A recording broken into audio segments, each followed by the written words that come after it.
Hello and welcome back everybody. In today's video, we are going to guide you through the process.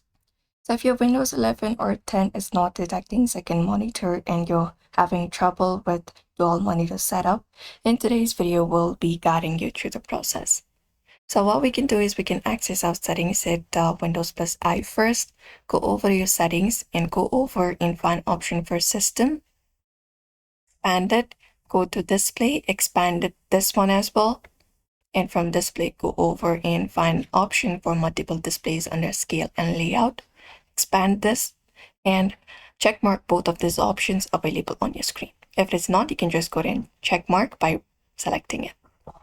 And you can detect other display. You can click on detect and try connecting it from here using your wire.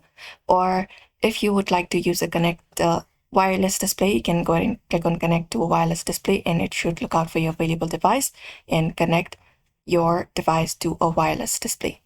And that's it.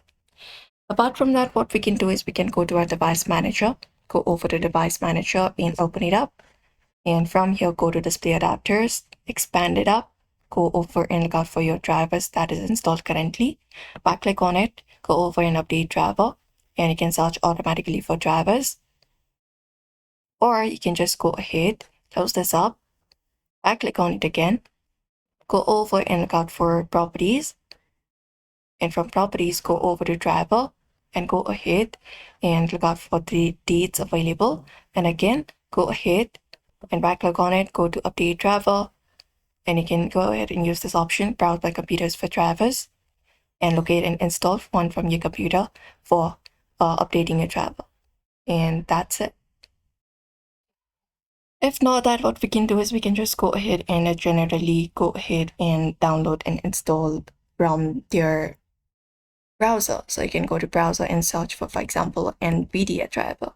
So you can search for NVIDIA, go to the official website and look out for their drivers. And once you find their drivers, you can just go ahead and download the latest version of NVIDIA driver or any other driver that you're using. And that should help you fix the issue with dual monitor setup. So that's it. Don't forget to give this video a like and subscribe for more tips and tutorials.